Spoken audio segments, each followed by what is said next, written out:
We off in this place, catching vibes, sit back and we blaze in the sky like I'm out of space. Natural high, light it up, light it up.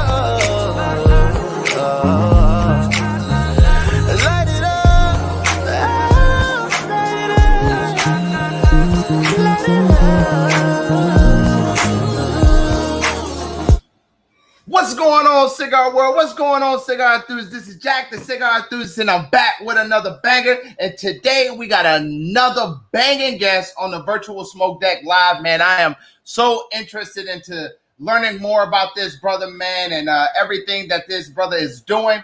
Shout out to my beautiful wife. If you're new to the channel, go ahead and hit that subscribe button, turn on that notification bell, and give us a huge thumbs up. If you're watching on Facebook, don't be the only one to watch this beautiful content. Go ahead and hit that share button, hit that like button, create a watch party.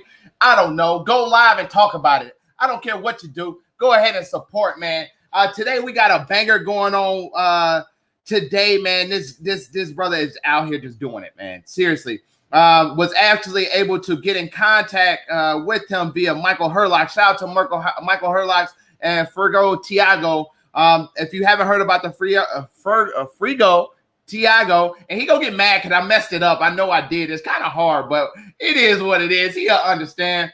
But hey, look, man, he's doing some big things, man. He took over that Nat Sherman brand and put me in some great contact with some great influential guys. And I tell you, this guy that we got on today, man, he is an example of what Dapper is. You know, I don't want to give y'all too much of a spoiler alert, but look, couple things, man. I want to just say, man, thank everybody for the overwhelming support this weekend. We did have our soft opening of our cigar lounge down here in Jacksonville. Turned out a great success. Had so many people came in. Had my brother Vita came down all the way from South Carolina just to see the soft opening, man. So great things, man. And I really do appreciate y'all in every magnitude in which y'all support, man. If you don't know, for anybody that's watching in the Jacksonville area or, you know, looking to become a member, our memberships are selling out quick, okay? We're at about 50% of our lockers already sold, and it's day 3, all right? So if you're in the Jacksonville area, make sure you go ahead and stop by. You know, if you're interested, man, become part of the Fat Dapper D's family. But anyway, also hit that comment box, man. Let's see who all chimed into that comment box. You already know. We're going to post the questions as we go through. If you have any questions for Jay, man, make sure you ask them. But shout out to my beautiful wife, as I said before. My brother, Rima Garland, thank you so much, man. Thank you so much. Barbara, my mama is, that's my mother-in-law. She is so freaking awesome. One of my number one supporters. Darren D. Hub, man, in the building. Thanks so much. And my boy, Grey Wolf, thanks so much on the congratulations on the soft opening, man. Champ, you already know. I already know if you were here, you would have been here. But anyway, without further ado, man, we're not going to hold up and just talk about all this stuff that don't matter, because we got our guest of honor today is somebody that needs to be highlighted, somebody that's doing epic things in the clothing industry as well as the media group industry and everything else he's doing. And we're going to dive into that. Without further ado, introducing our guest of the hour, Jay. What's up, champ? What's up, everybody, man? How y'all doing, man? Thank you for having me, man. We appreciate you coming, brother. We appreciate you coming. I know you're a busy man, so. Well, no, I mean, the thing is long overdue. One, like you said, via the introduction we had, I mean, that speaks volumes. You know how that, you know how that stuff goes. You know, those speak volumes. So I'm just glad to be here. Michael spoke very highly of you. Thanks. Like I said, I've seen your content, and also congratulations to you on your opening. Yeah, I see what you're doing, man. And you got Jacksonville hot. And you know, we'll speak about that at a different point. I want to get down there to do something with you because I'm in Atlanta, so you are not far from me at all. You're, what is that, 4 hours, mate? 4 or 5 hours? That's it. Yeah, that's not a far. That's light. It's not a far drive at all. So we'll be connecting to do something, and also to celebrate what you're doing and to highlight what you're doing as well. Man, you're a high skip jump and a highway away from Jacksonville. You already know, man. Anytime you want to come down, man. Garland, thank you so much, brother. anytime you want to come down and I definitely want to link up with you, man. I think what you're doing is freaking phenomenal. I think it needs to be highlighted. I know you already have a huge following, so my baby platform is not going to do you no justice. No, I'm just kidding. Yeah, I'm about to say, yeah. Hey, I'm trying to have that cult-like following, man. And my guys always tune in. They're gonna definitely be asking you a bunch of questions. So, man, without further ado, Jay, go ahead and introduce yourself to the people on the virtual smoke deck. Allow them to get to really know you, and sure. We're gonna roll into the segment. So my name is Jay Gatz. I'm the co-founder of RBM Media Group. And what RBM Media Group is, we are a content creation company. However, we focus on men's dress and decorum. So we create content every day that really help men understand the why behind their style. We also curate content that help men understand the occasion a bit better, do's, don'ts.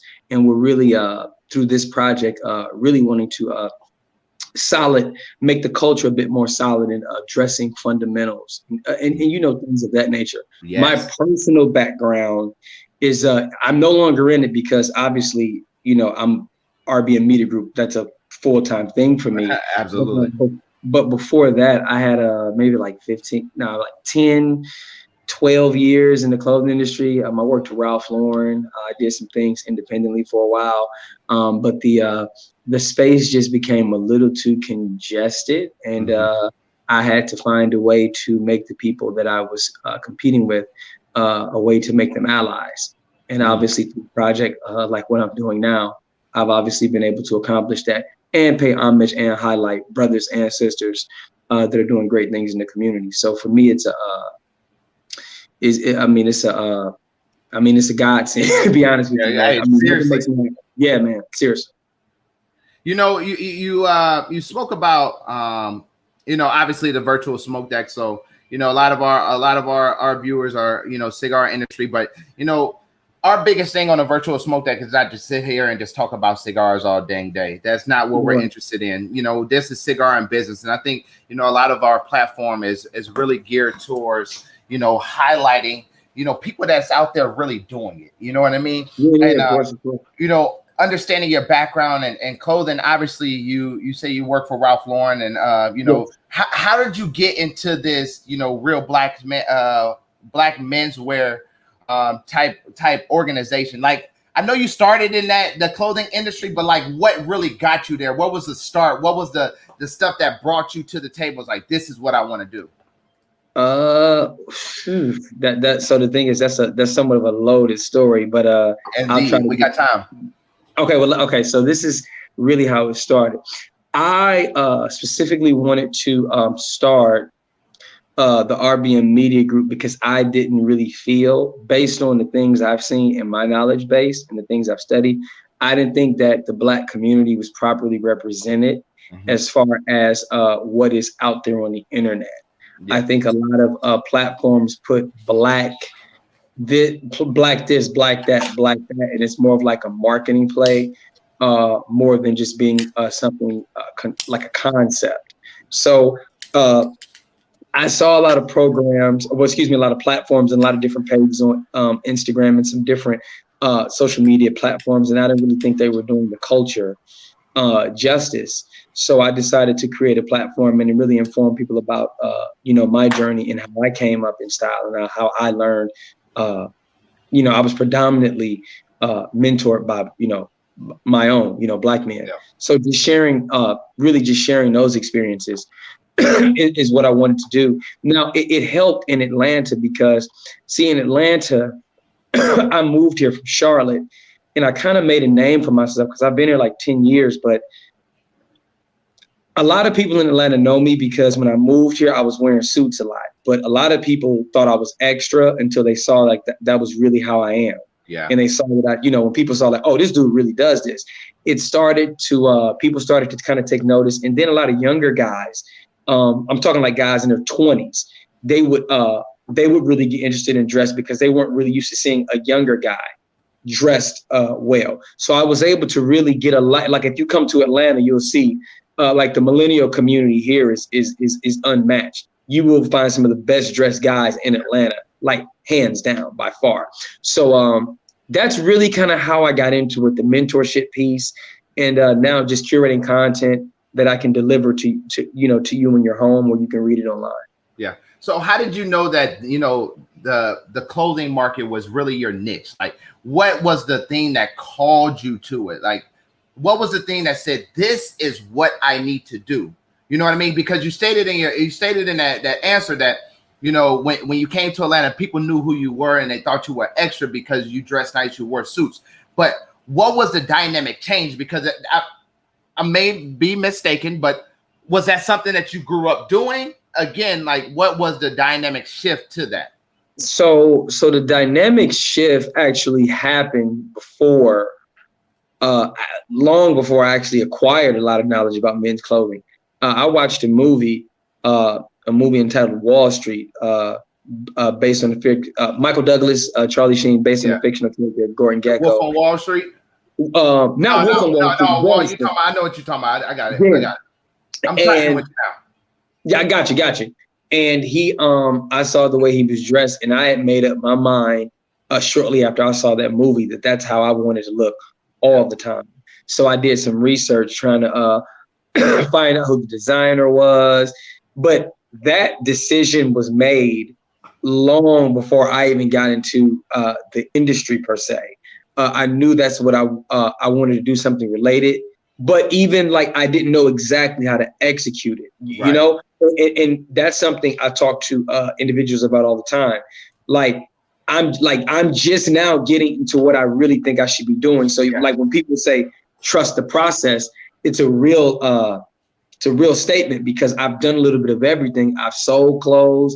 I've been independently. I've managed. I've done product presentation. I've done a little bit of everything. So you dabble with different forms of how you want to express yourself through style. And hopefully, I was lucky enough to stumble upon what I really believe I should be doing with the publication. And I dropped my cigar. Give me 2 seconds. No, you're fine, man. I was trying to get a piece of paper to write down a statement, and my cigar just totally dropped. So I apologize, brother. No, you're fine. Anyway, like you were saying, man, you mentioned something about when you stated that you didn't know how to do it. And I think, for a lot of minorities, for that matter, we aren't really gifted with the knowledge or the ability to really put ourselves in situations where we're able to capitalize on things that we like to do. You see growing up that, this business owner is, operating, Aldi's. They'll just say he franchises Aldi's. Right. Sure. And is making a ton of money doing that. But we're not really gifted with the people that's going to put us in a position to understand how to do that as well. And it's a replication of the process in which I have always preached. It is something which is why we have the virtual smoke day, is to educate not only blacks, not only whites, not only Hispanics, but it's to educate young, old, new school, old school, into understanding how business actually works, because that is like one of the biggest things to actually following your dreams. People would say, follow your dreams. And that will leave it at that. Make sure you go out and be great and follow your dreams, but then they don't specify how the hell do you follow your dreams? You know what, and see, that's another reason for the publication, to really give even younger Black men inspiration on how to maneuver through the fashion industry from a non-retail standpoint. That's really one of the problems. As far and I don't want to get too deep, but that's where we have the issues. A lot of times, even with Black people in luxury, like in the luxury space, is typically in the retail space. Now, a lot of companies are different. They're becoming more diverse, but typically there's no it's not a lot of representation from us, when in all actuality, the inspiration for a lot of things come from our community single-handedly. Absolutely. So that is why, through RBM magazine and even my platform, I'm encouraging Black people to buy Black, support what's coming out of your community. And just do a little bit more, research before you decide to go somewhere and spend thousands of dollars with an institution that's really not interested in you or what's going on in your community. We even speak, we speak about those things, as a company. We totally push culture awareness, and that's one of the things we bring to light. But on the flip side, there are a lot of Black designers. See, again, when you face a lot of different issues, because again, how many Black magazines do you know like me? None, right? So one of the issues is Black people are heavily consuming, and a lot of Black people are heavy into the design piece. We as a community is not so heavy into the advertising, the marketing, and those aspects, which would be one of the reasons of why a lot of people don't know Black designers, because there's not a group of people in our community specifically pushing Black designers. The Europeans have that. I mean, everyone else has it. That's why a lot of these other brands are known worldwide, because of what's behind them. And we as a community are kind of in the place of getting those things together. It's just funny. You hit a lot of points that I'm going to get back to. But I really want to get to something else. And then we're going to go back to there, because I think that's a conversation in itself that I would love to have, because, we're going to get back to that. Anyway, okay. Doing the Dapper lifestyle, right? Our business is called Dapper D Cigars, right? So I remember when I was thinking about doing, naming our cigar lounge, I said, I'm going to do a DNR cigar, still from Darien and that's something that we were going to do. And then one of my guys was like, man, that sounds corny, man. Why don't you go with Dapper D's? And I was like, well, I like that, but I don't necessarily know how to 100% be dapper, 120%, because it's a science. It's literally a science. I mean, you talk about, you throw out the myths of, you color code this or color code that, and you just kind of put it all together. What is the true science behind, the dapper lifestyle? Come on, I got you. Okay, so this is the thing. For me, I kind of look at those as two different things, right? Okay. Talk to because, again, when I studying style, right? Studying style, you typically come across a lot of Europeans that come from noble families. They're very wealthy, et cetera, right? Okay. Whereas that is not the typical Black person's life and upbringing at all. So Black people, and I think that's the beauty of what we do as a community. Black people have found a way to make things interesting, to make literally something out of nothing. Yeah. Black people just know how to do that. It's something that's within us, and it's just something that we have. And it's been like that from back in the day. When you really look at it, rock and roll, that's Black music. Jazz, that's Black music. If you're looking at the origin of it. So, Black people have always single-handedly controlled what is cool. And through me studying Black men helped me differentiate sense of style from lifestyle.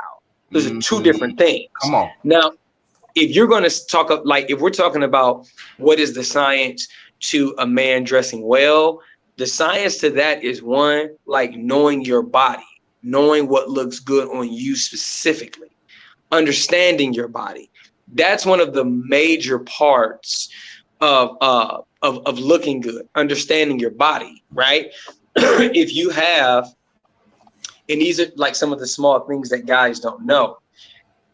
A lot of guys look at me and they're like, man, I love the way you dress. I love that suit. And I've had guys say to me, I want that. Now, the only problem is I'm 5'7" and I'm 150 pounds. I'm not really putting a window pane on a guy that's 6'8", 270. Yeah. It's not going to come out too well. So a lot of it just stems from knowing your body. knowing your facial structure, knowing what type of collar looks right with your face, knowing, you know, what type of shoulder you should go. You know, if you have a broader chest, you probably need a softer shoulder. You probably don't need padding. Guys like me need padding. So a lot of it just goes from understanding your body. If you understand your body and what you look good in, that's half the battle. Yeah. But most guys don't even are unaware of that. You know, I think it's a lot deeper. You know, I don't think a lot of people are content with them. And that's why you can look at somebody and say, I want to be them. You know, when my mentor said that you're a dapper guy, you know, you're Dapper D. And in my mind, I look at people like yourself. I look at people that's on your magazine, right? I look good at doing something like this. You know what I mean?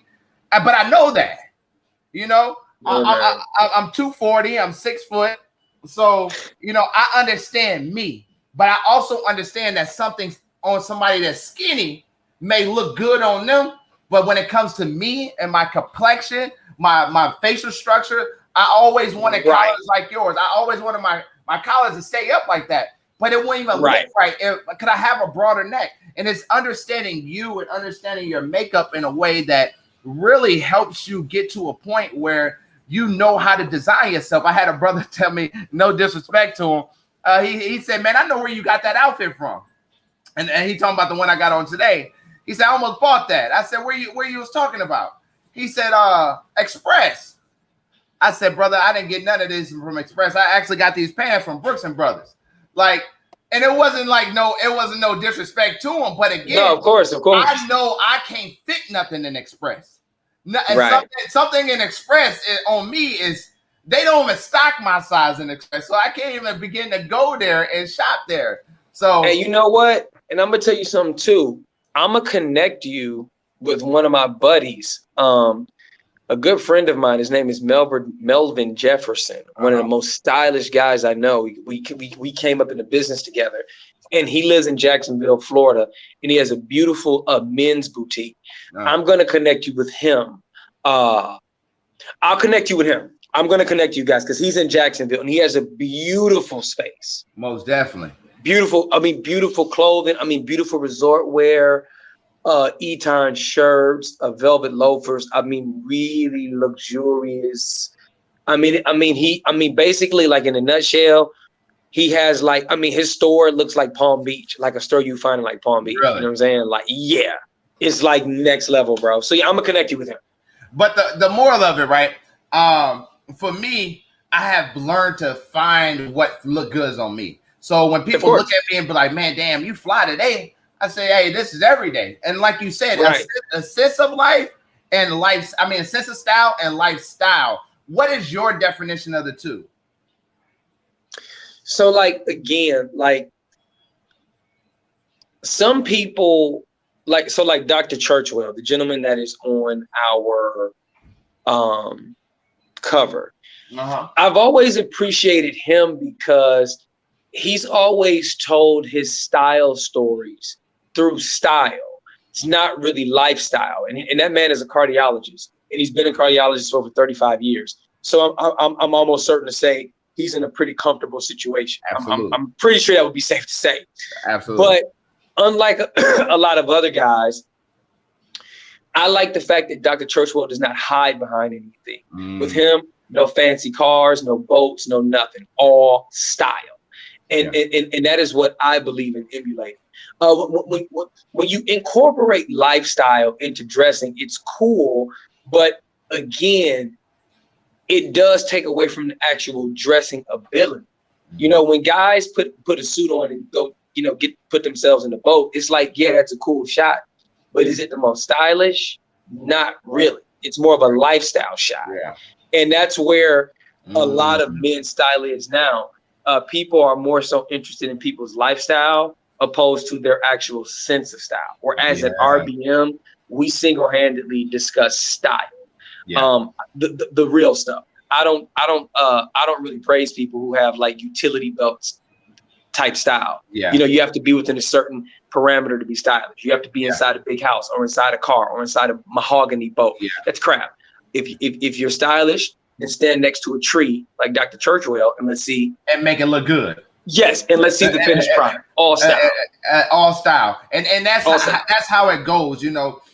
From start to finish, when you look at yourself, you should be able to kind of fit in anywhere and know that you look good. I don't need the 2021 Escalade to say that I'm stylish. You know what I mean? I don't need a mansion to say I'm stylish. Yes, exactly. You know, living that lifestyle does take money. So let's just be frank about that. You know, right. To dress in a manner that represents yourself in a very, you know, like the word I like to use, dapper lifestyle.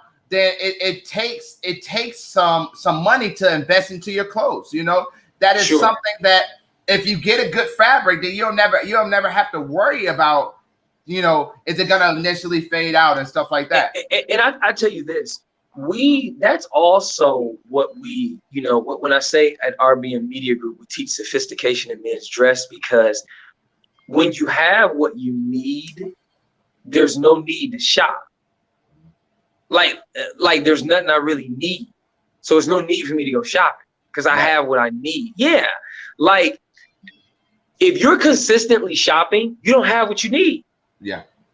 If you at the mall or you like, I got to go get something to go here. If you ain't got nothing to go there and it's not like a yacht party or something, like something outside of, you probably don't have what you need. See, again, we teach fundamentals of men's dress. There are just certain things that you should have in your closet. Every man should own at least one blazer. Absolutely. Like you should just have one. Absolutely. One single breasted, one double breasted. Like you should just have that for Christmas parties. Maybe in the office on Friday. Like you just need it. You just have to have it. You need your navy. You need your gray. You need your year-round tuxedo. You need your pair of brown suit shoes. You need your formal shoes. So there's just certain things you should have. So when a black tie event comes, there's nothing you need. Yeah. It's in your closet. It's in your closet. Exactly. Right. There's no reason to go to the mall now, you know, I tell you this. If you got an event coming up and you like, you know, I'm gonna go to the mall. Let me go grab some more cufflinks or pocket square. Right. You're going to the wrong place anyway. No, for sure. You know what I'm saying? But it's just sophistication, having what you need. If you have what you need, there's certainly no need to do unnecessary, you know, and continue with shopping. So let's talk about RBM Media Group. You know, when did you guys start, and what are some things that people can, you know, how can they use your services to be a benefit to them? So this is the thing. RBM Media Group, we're actually under a year old. We haven't even been out for a year. It'll be a year and maybe like another 2 weeks. So we're under a year old. As far as that, I mean, a lot of the content on the page we do give to the community. We offer, you know, different programs to help designers, you know, with marketing, advertising approaches, and obviously we offer, you know, advertising through the magazine. Any gentleman that is looking to get into style, you know, our magazine is a good read. If you're in the community of, you know, if you work in the fashion industry, it's a good read. If you work in your industry, it's a good read. Or if you're just looking to get some insight on what's going on in the Black community, as far as, you know, the style community, the fashion community, we're also a good read. We keep our readers aware of all those things in the process of teaching, you know, men's dress. Mm-hmm. And speaking of that, like some of your content, right, and your magazine. If you guys haven't got the winter edition of RBM magazine, then make sure y'all go to blackmenswear.com and order a copy. He sold out instantly, but you know, some of the content that you get in here is just off the chain. Talks about, you know, some shoes and different things that's on there. And let me tell you this too, just to be clear, because I didn't write it, but all of those are Black-owned brands. Everything in that magazine is a Black-owned brand. So again, we're here for the culture, and we're taking the opportunity to, you know, to obviously advertise, you know, Black-owned brands. Absolutely. Like the Chelsea boots, man. I love Chelsea boots. Like, yeah, Chelsea boots is the most. That's coffee. He's out. This brother, he's located in I want to say San Francisco. He's out on the West Coast, but that's a beautiful boot though. It is. I mean, I love Chelsea boots because I feel like they are something you can dress up and you can also dress them down. No, for sure, absolutely. Absolutely. And if you get the right pair, you can shine them up really good. And I mean, them things will pop like a sore thumb. You know what I mean? Also, no, for sure. You can burn them. You can make them just look all kinds of different colors if you got a genuine leather. You know what I mean? Sure. And I think, you know, highlighting those things is one of those things that just it pops. Like these ones right here. I mean, those things. That is a stylish way of life. He is in Washington, D.C., and that there is a handmade shoe.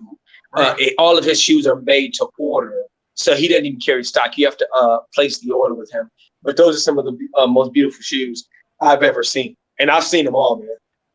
Man, that dang, them shoes right there is just cold. Yeah, I mean, yes.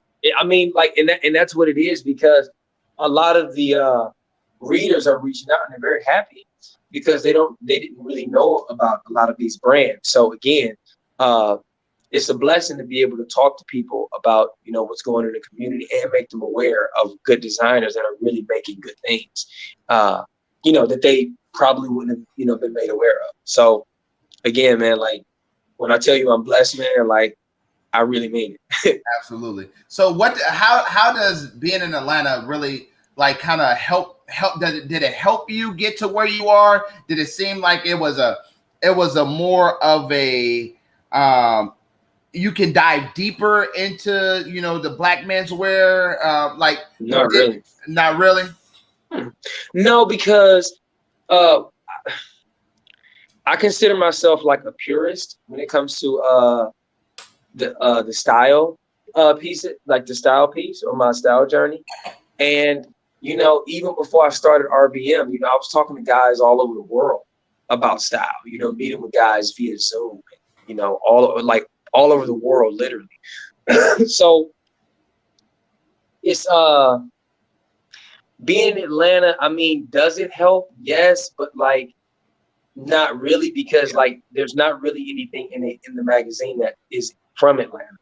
Like, I live here, but a lot of the people in the magazine that advertised are brands outside of Atlanta. Yeah, so it's more so a thing of me just, you know, living here. You know, I know and keep in mind, I've lived a lot of different places, so I know people like everywhere. Yeah. That's one of the main reasons the publication was. It's easier for me to do because I've over 10 years in the industry. I've made so many contacts. Yeah. This is one business that I can pretty much apply any contact that I have. Yeah. So it all just kind of makes sense. So tell us when it comes to getting ready for, let's just say, everyday life. You're stepping out in the morning. You take a good shower. You brush your teeth. You know, you wash your face. You get good. Tell us your process or your method of how you get dressed. Mine? Yeah. Okay, so my method of getting dressed is probably so I will be honest with you. And I promise this is the truth, as ridiculous as it may sound. I actually don't think about what I'm going to wear until like I'm out the shower, and I just kind of like, I don't think about it. I just put it together, you know. But I'm saying the question, what I really want to hit home is same concept. While I'm in the shower, I'm kind of starting to figure out. Like for me, when I figure out my outfit, I usually figure out my pants first. I figure out my pants, and then I in my mind I figure out, well, do I feel like wearing a blazer today, or do I not feel like wearing a blazer? So you mean from that perspective? Yeah, I'm saying like your methodology behind, because you know it's different. You know, some people may pick a brim first. Some people may pick a jacket first. Some people may, you know, and all of those different things kind of dictate how that outfit kind of come together. Okay, so for me, I always start at the bottom and work my way up. Okay. So you want to start with the shoe. That's probably where you should start. I would start with the shoe first. Most of the times I wear loafers. It's either a tassel or a velvet loafer, or suede one, or like linen, whatever, some style of loafer. Once I pick that, I'll pick my suit, my shirt, my tie, in, you know, my pocket square and my accessories, but like no bull crap. That's literally within like a matter of like 10 minutes though. Yeah. I get dressed really fast, but I normally start with the shoes. I'll grab my suit, my shirt. And again, I have all of the essential pieces, so it's not hard for me to put a look together. I have, you know what I'm saying? Like you have to have all the essential pieces. When you have everything you need, it's just super easy to do it. But I always start with the shoe, and I work my way up. But as far as like, I will say this, because if there are any guys listening, I'll just kind of give maybe like a few pointers as far as like, or I'll just throw some things out there that a lot of challenges that I see men have, or maybe some things that men don't understand that they don't incorporate into day-to-day life. One thing that I always see now, gentlemen don't really know how to differentiate like formal wear versus sports wear, right? So what I mean when I say that is dress trousers are not for like your waist. Denim is, chinos are. Dress trousers should be worn like underneath your belly button. Like literally, like, you know what I'm saying? Like over your stomach. Whereas most guys, it doesn't translate well. If you're wearing your dress trousers like your denim, that is not a well translation, and it's also not sophisticated. Absolutely. So guys, like if anyone is doing that, no biggie. But wearing your dress trousers like you wear your denim is a no-no. That is something you do not want to do that. And it's not very sophisticated. And you also want to think about what that looks like to people that do have sophistication, or they may be sophisticated, and you're going to a potential job interview or whatever the case may be. You can eliminate and cross out a lot of negative, stereotypical thoughts when you just wear your dress trousers where they're supposed to be worn. Yeah. So, you know, and see, it's small things like that that really eat guys up. It's never really the color palette. Obviously, some men have issues with fit, but it's normally small things like that. Like, you know, small little instances like that, but it'll happen 7 or 8 times with one look, and it just kills the whole thing. Yeah. Whereas the color palette of the look wasn't bad at all. It was just the execution was C- to D+. You know what I mean? That's a good way to look at it. And the reason why I said that is when you look at certain people, right? You would say the outfit looks good. It just don't look good on them. You know? Yeah, I mean, absolutely. And I think that's more of it's an execution, how you put it. I mean, in the layman's terms, execution of that outfit. You know, what may look good on you may not look good on me. What may look good on me might not look good on you. And it's all about execution. But see, that's the reason of the platform, to teach men sophistication in men's dress, so you know what to do and you know what not to do, and when and when not to do. That's what makes you good.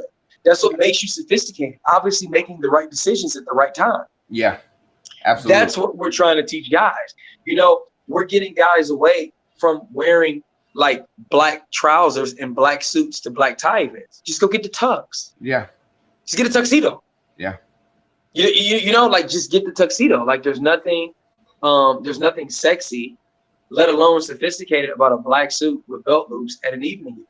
It's just out of place, and it looks again, it just lacks sophistication. So it's small things like that we're trying to wipe and unwash out of a lot of gentlemen's minds. And you know, that's what drives me crazy. You have all these platforms with 300,000-400,000 followers, and they aren't educating anybody. Yeah. They're just reposting screenshots, which is essentially a waste of time. Absolutely. Why have 300,000 guys looking at you if you can't tell them and you can't give them any inspiration? Our platform is growing because that's what we do. We talk to gentlemen about style. We answer questions. We give suggestions. We give checklists. You know, what are your go-to pieces for the spring? Do you have a horizontal stripe t-shirt? Do you have espadrilles? We talk about these things. You have to know you have to know your spring summer fabrics versus your fall winter fabrics. Yeah. Sophistication. Yeah. Really teaching guys about dress. And it's interesting too, because a lot of people, don't know these things. A lot of men typically growing up will take, shops with their mothers. That's why most men now don't like to go shopping without their wives. Yeah. They aren't used to making decisions. That is the point of RBM Media, to disrupt that. I don't think anything is wrong with going shopping with your wife. But at the same time, if you're a grown ass man, you should be able to make a decision. It's unacceptable for you to be 30 plus and you don't know your damn size, your suit size or your trouser size. It's unacceptable for a grown man not to know that, and your wife or your mother to have to go with you. Unacceptable. Yeah. So we're trying to get guys educated in that sense, so they can say, you know what, sweetie, I won't need you today. Yeah. I'll figure it out. Yeah. Just like you can. You know what I mean? That's the point of the platform, to really teach sophistication in men's dress. And to also, Dr. Churchwell has been wearing, to educate people. Dr. Churchwell was one of the first Black men that I learned about when I got into this industry 15 years ago. Yeah. He was one of the first people I was told about. So educating Black men on him and making sure that Black men know about him. See, this is where what I really believe and what I want to do. We're coming up in a digital era. When I got into style, Jack, I could not find material on Black guys, nor could I really find a lot of Black men in the industry. Mm-hmm. So with Real Black Menswear magazine, us coming up in a digital platform, I've completely erased that, because never again will a Black man ever have to go anywhere else if he wants to learn about style like I did. Right. Now Black men can come to a place where they're welcome. Because I'm going to tell you, when I was in New York and I was trying to get people to teach me things, they wouldn't even open the door for me. And I'm not going to have that conversation. I don't even want to go down that road, because that was years ago. But I don't want, at the end of the day, this is America. And I don't want, brothers that really want to learn, that have a passion for this, to just get reminded of the country we live in. So with this platform, that's the point of it. I have 15 years in the industry. I'm helping Black men acquire jobs corporately with a lot of these companies that we're pressing to be more diverse. A lot of these companies are saying they're diverse, so you have RBM Media and other platforms holding them accountable. Right. So again, we're really here to make a social impact and make a big difference. Absolutely. So speaking of just kind of getting to the basics, for people that don't know, what is your definition of the difference between an everyday suit and a tuxedo? What are your winter colors? What are your fall colors? This is the thing, and this is where it gets difficult, because you have to remember style is a regional thing. How you dress in Florida is how somebody would not dress in New York versus Minnesota versus Texas versus California. Style is a very regional thing. There's not much of a solid go-to answer for that for everyone, because everyone's situation is different. Even as far as climate, right? Yeah. But what I will say is, you have to have a tuxedo. I'll give you a great example. You watch Power, correct? Yeah. Okay. Ghost, the character, James St. Patrick, whatever name you choose to call him, part of one of the main reasons why people admire his wardrobe and they admire his style as a character is because James St. Patrick has a level of respect for men's dress and decorum. He ain't the best dressed guy, but he has respect for men's dress. For instance, you will never see James St. Patrick at a black tie event with the suit on. It just won't happen. It'll never happen. Yeah. When you look at guys like James Bond, you'll never see James Bond in not in a tuxedo when he should be in one.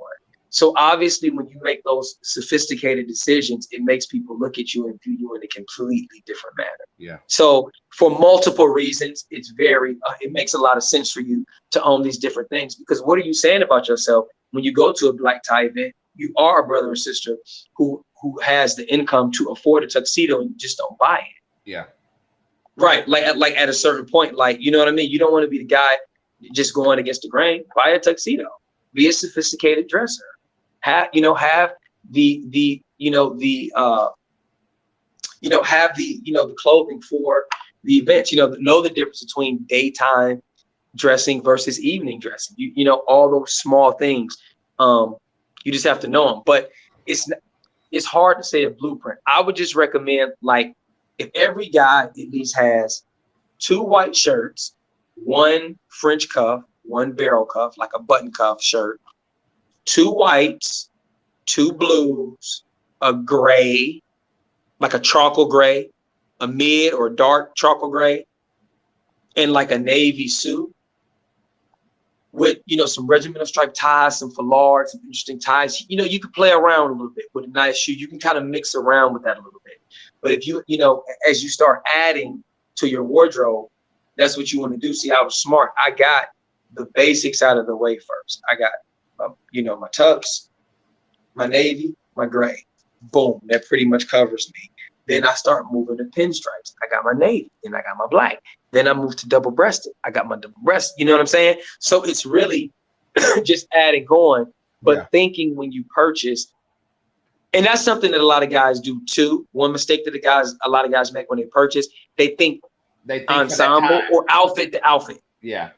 Opposed to when you buy something, how many situations can I play this in? Exactly. Most guys don't think like that. Exactly. So, right. Because like a guy will spend $800 on an outfit, wear it once, and don't wear it again because he took pictures of it and people saw it. Yeah.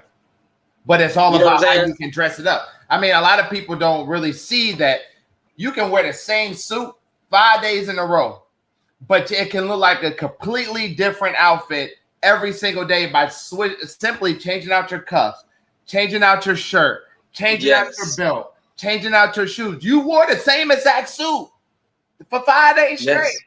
And those are things those are the details that puts it all together. When I look at my jackets, I got, we ain't gonna talk about how many jackets I got, but I got a lot. All right.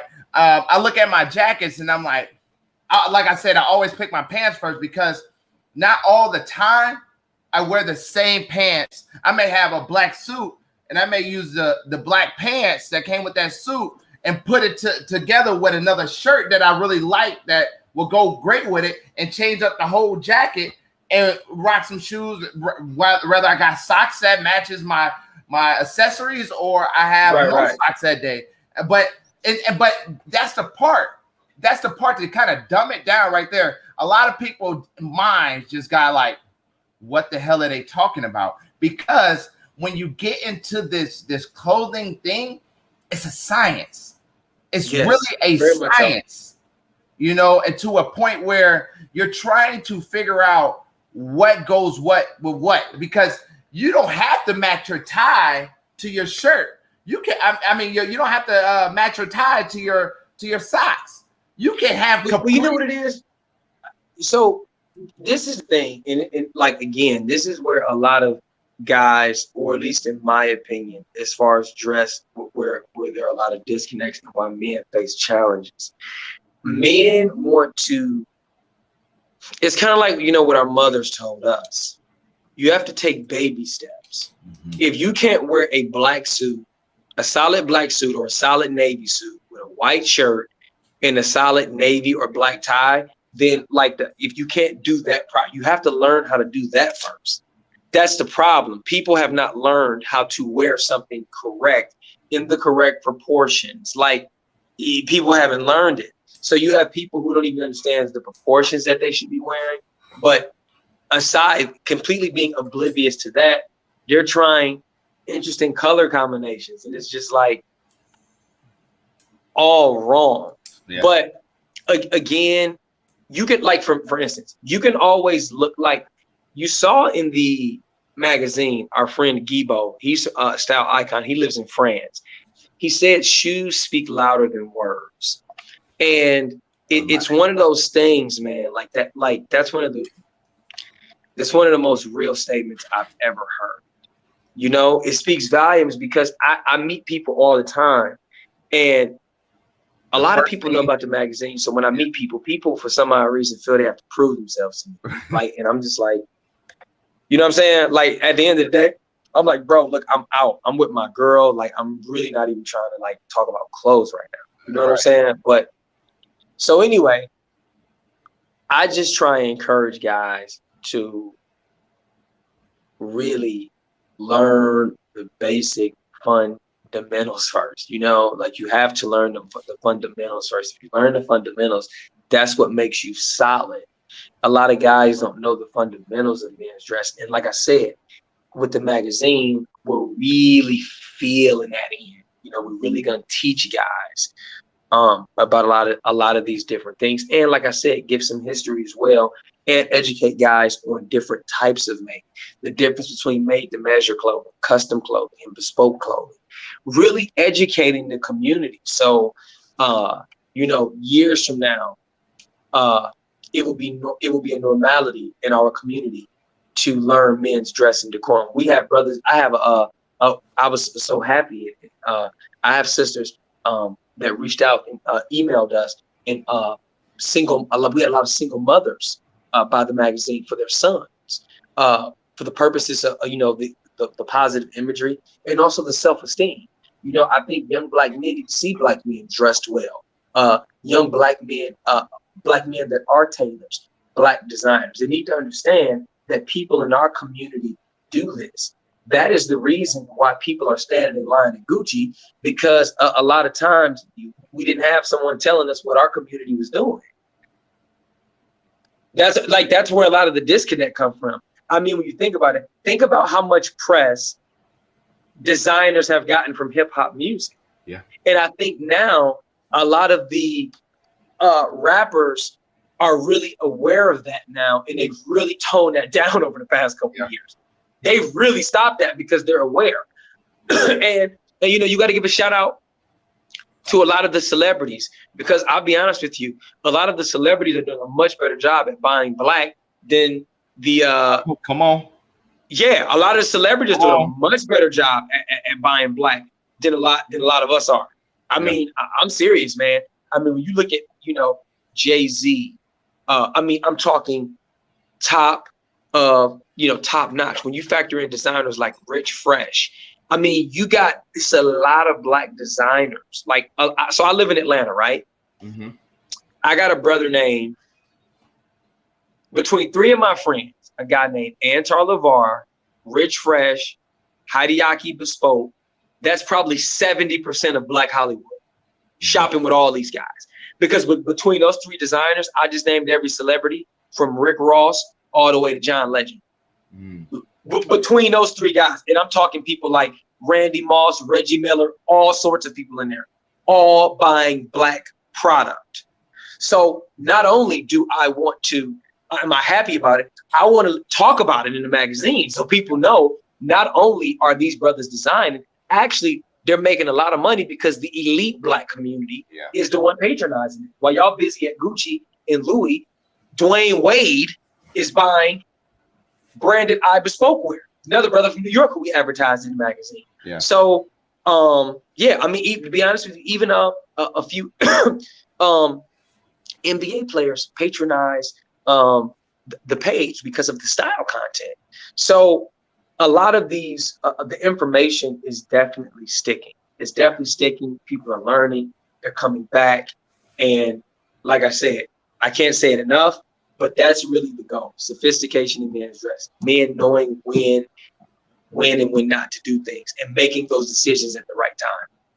If it's one suit that you would say that somebody should have in their closet or tux or whatever the case may be, in their closet outside of their you know, your normal colors, black, blue, gray, you know, I got a light gray, I got a medium gray, and I got a dark gray. So outside of doing those, like, what is one particular one that you would add to that collection that's a must?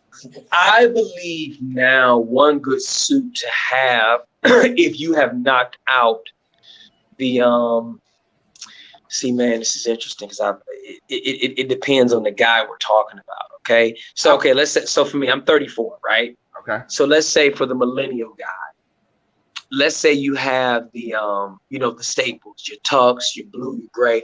I would recommend either like a cobalt blue or like a spiked blue, peak lapel, single breasted. People are slowly but surely starting to do away with the classic navy, and like different punchier blues are becoming more like the classic navy blue. I got right, exactly. It's become kind of boring. Yeah, it does. And then even when you dress it up well, I mean, you could dress it up with something gold, you know, some gold lapels, you know, gold handkerchief or something like that. Gotcha. Yeah, like the boutonnieres and stuff.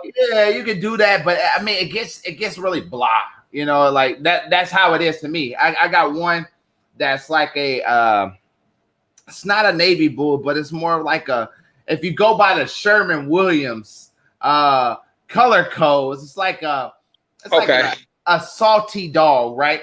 Which is not really a dynamic deep blue, but it's more of like a pop blue, but you know it's blue, right? Where you can easily put on something pink and it pop, or you can put on something red and it pops, or you can add, you know, a tan or something in it, and it just all pops, you know. I mean, and see, like that's what I'm saying. Like even like color combinations, you know, we go over that stuff. You know, we go over a lot of that stuff too. But like you said, but like that's what I recommend. I would recommend like some type of like, for like a guy my age or like a little younger, maybe a year or two older, who is looking to like wear his suit in a recreational situation. Because, you know, in our community, I call it like lounge suiting, because like, for instance, I would wear a nice suit to your lounge. Yeah. That's what I was smoking. You know what I'm saying?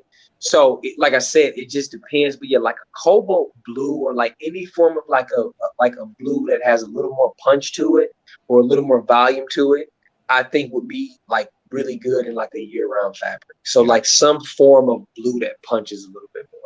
You know, it's funny that you said that you come to something like my lounge and wear a suit. You know, one thing that we have at Dapper D's that, you know, some people like, some people don't like. And I mean, I honestly don't care, because at the end of the day, this is what I want.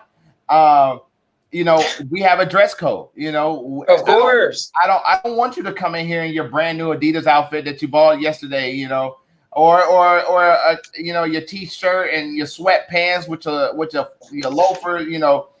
But you know what though? I'm gonna tell you something. Let me tell you this, man. When it comes to, honestly, brother, when it comes to that kind of stuff, that's annoying, because people just go against the grain. It's like, look, man, if the establishment has a dress code, then just go by the dress code. If you can't go by the dress code, don't go. Like, you know what I'm saying? Like, that's so annoying when people want to go against the grain like that. It's just like I'm not gonna change the vibe of the club for you. For you, like, what's wrong with people? I had a guy, man, came up.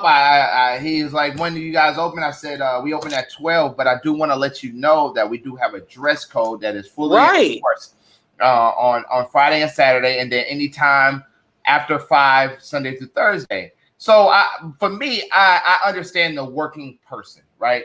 I understand that some people like to, you know, get off of work and go, you know, come to the cigar lounge. But I think after 5 o'clock, you have enough time to go home, change, and get into something nice, and come back and fellowship. And you know what? But see, this is the problem with that, and you're 100% right. The thing is, first of all, you have a beautiful space, Jacksonville, Florida.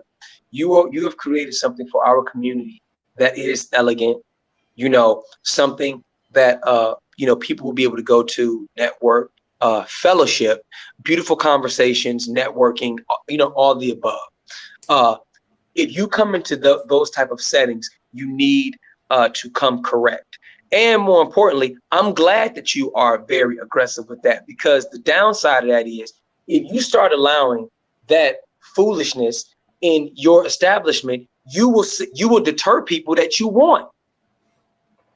Man, like, and I'm being right. That will make a guy like me, and I'm just being honest with you. If I am going, like, you know, cigar lounges, and you know this, you're a cigar enthusiast. Cigar lounges are very intimate and personal. Absolutely. You know that more than anyone. Absolutely. So me going in there, I wouldn't really feel comfortable. I'd be like, why this dude got like, Bro, So I'm glad you did that. For me, it's just like, you know, I always explain this. Have you ever seen somebody that you want to talk to or will be good to your network, walk into a cigar, look around, go to the humidor. They're not buying singles. They're going to go buy the box of cigars that they love and then walk straight out.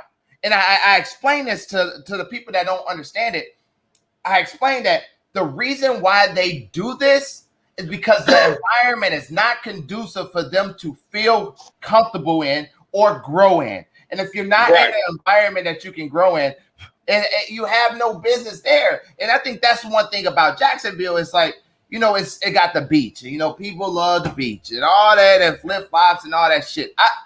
I don't care, because at the end of the day, like, you are in a position to really, you know, showcase yourself in a matter of the 7 seconds. And if you're using that 7 seconds to portray, you know, what you think is your best and not, you know, business professional or business casual, at least, then come on, man. Your ability to network and intertwine with people that can enhance your life in any type of magnitude, you lost it.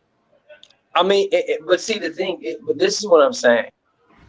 Like, if someone says to you, hey, listen, brother, I got a dress code. I'm sorry. Just go home and come back when you honor the dress code. You know, like, people try to talk to you. You know, they talk to you like the dress code is wrong. Like, no, like, come correct. Exactly. Like, you know what I'm saying? Like, bro, like this not no club. Like, this not no turn up. Like, what's wrong with you, man?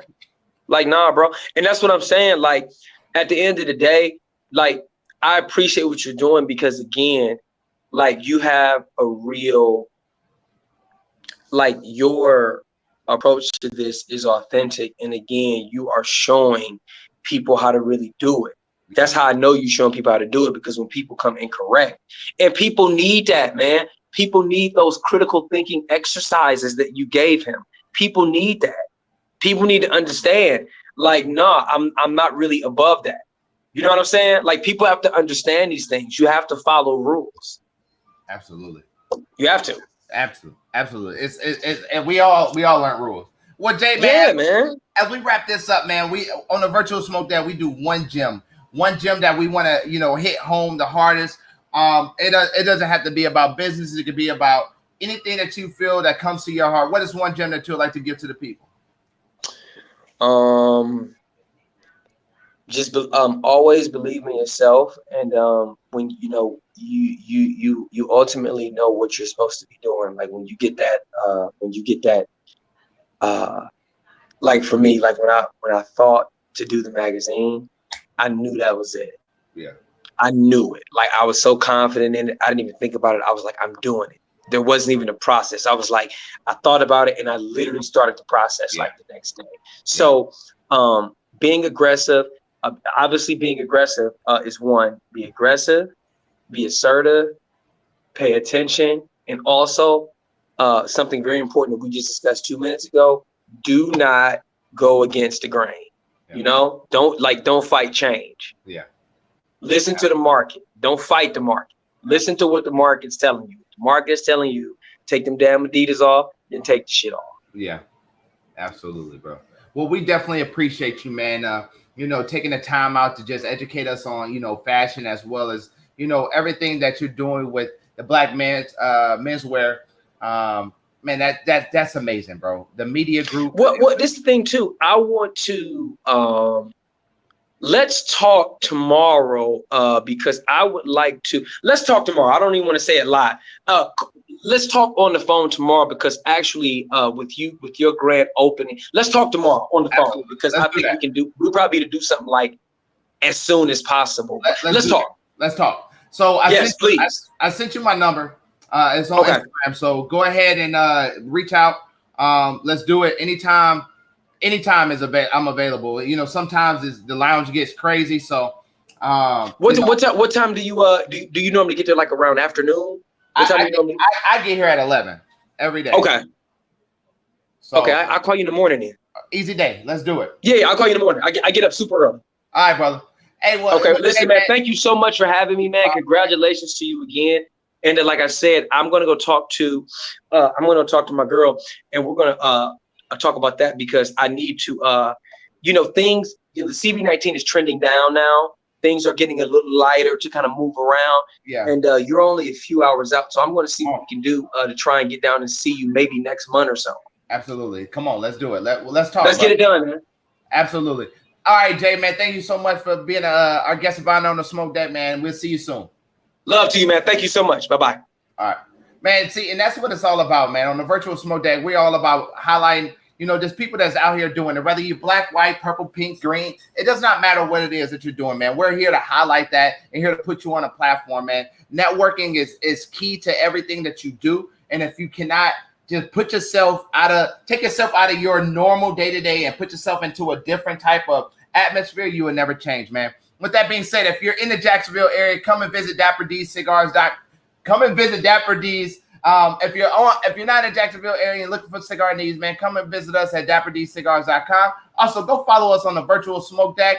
Follow us at Dapper D Cigars on IG and Facebook, man. And also, if you're watching on YouTube, go ahead and hit that subscribe button, notification bell, and big thumbs up, man. Next week we have give me a second. Give me a second. We got Jeff Borski from Corona Cigars coming on, man. That's going to be a good segment. I'm really looking forward to that, man. So until next time, I'll see you guys later. I'm Jack the Cigar Enthusiast, and I'm gone.